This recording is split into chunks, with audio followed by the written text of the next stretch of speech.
Good morning, my sisters and brothers. Good morning, Father. Uh, Meron tayong kasabihan, no? Forgive and forget. I always say this, no? If we want this prayer, gusto natin yung panalangin na to, forgive and forget, you're praying for amnesia. No? Sana mabura, sana mabura. Hindi mabubura. Huwag nyo pagdasal yung mabura kasi parang nawawala. You're praying for amnesia, no? Hindi mabubura kundi maalala natin nang wala ng aray sana. Hindi mawawala eh. The responsorial psalm, the Lord is close to the brokenhearted. Hindi mawawala yung heartache, hindi mawawala yung naalala mo yung minamahal mo eh. Pero may aray, di ba? Pero sana maghilom. Pag naghilom at maalala, wala ng aray. So, hindi para alisin yung alaala o hindi para paltan ng paghihilom. So, do not wish to forget. We will never forget. We will remember in a different way.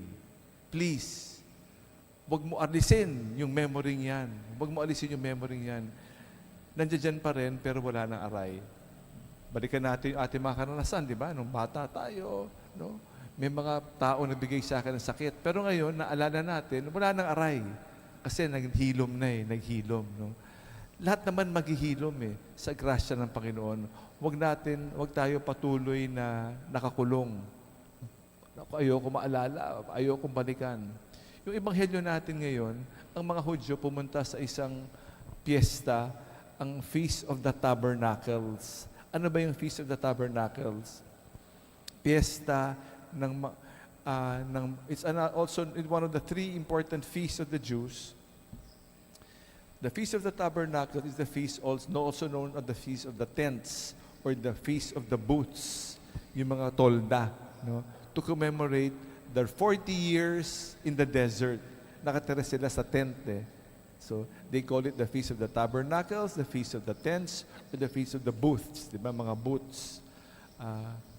To commemorate, to remember, nang sila'y alipin, sila'y nagwawala, they were wandering. So it's a commemoration of something not positive, but something negative. Binabalikan natin. No? When we celebrate Good Friday, Christ on the cross, binabalikan natin, mapait na karanasan. Every time we celebrate the Mass, we go back to Calvary. No? Bawat misa. Hindi para kalimutan o hindi para maalala natin at para tayo naligtas dahil sa mapait na karanasan na ito. Kasi kung tatalikod, ayoko maalala yan kasi masakit yan. Ayoko maalala. Naku, nung ako'y iniwan, nung ako'y na magkasakit. Pag binubura natin, hindi mabubura yan eh. Hindi mabubura. Pero nakaahon tayo. We learn from it and it has brought us to where we are now, full of gratitude. Kaya sana wag tayo makulong sa mga mapapait na karanasan. Rather, we learn from it with the grace of God. Matuto tayo sa mga mapapait na karanasan na yan. The suffering and the pains are the greatest teachers. May awa ang Diyos, may grasya ang Diyos. At hindi naman nagtatapos sa kamatayan, hindi naman nagtatapos sa sakit, hindi naman nagtatapos sa sufferings, hindi nagtatapos dito eh. Kasi merong resurrection. Makakaahon tayo dito. So, wag natin takbuhan. Wag natin takasan yung mga sugat. Naghilom, paghilumin natin, at ipagriwang natin yung mapait na karanasan na yan na tumulong. Tumulong sa atin yan. Hindi siya naging mapait panghabang buhay. Pag tinatago mo, lalo nang alipin ka kasi ayoko harapin eh. Ayoko harapin yan. Kasi napakapait.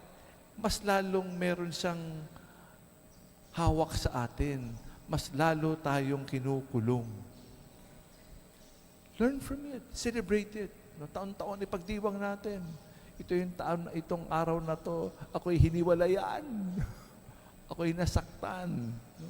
Itong araw na to, ako ay nagka-cancer. No? So, siguro, itong mga araw na to, natuklasan ko may cancer ako. Eh, no? March 2022. But we learn from it. At hindi tayo Otherwise, we will be living bitter lives. Ang sungit-sungit. Galit sa mundo. Kasi lagi na lang yung mapait na karanasan ang nangingibabaw. May mapait na karanasan, may mabuting karanasan. Huwag natin, doon tayo naipit sa mga mapapait na karanasan. Learn from it. Celebrate it. Ask the good Lord to heal us because of God's love. Then we will be free. We will be free and celebrate and thank God for all the many blessings. Please, harapin natin. Huwag natin takbuhan. No?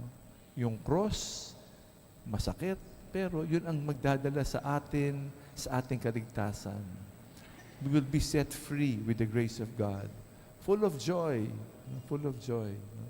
So as we continue to have our sixth day of our novena of Masses in honor of Saint Joseph, we ask the good Lord to help us from the many tents, mga tent, the feast of the tents, mga krus ng ating buhay kung saan tayo nakalaya.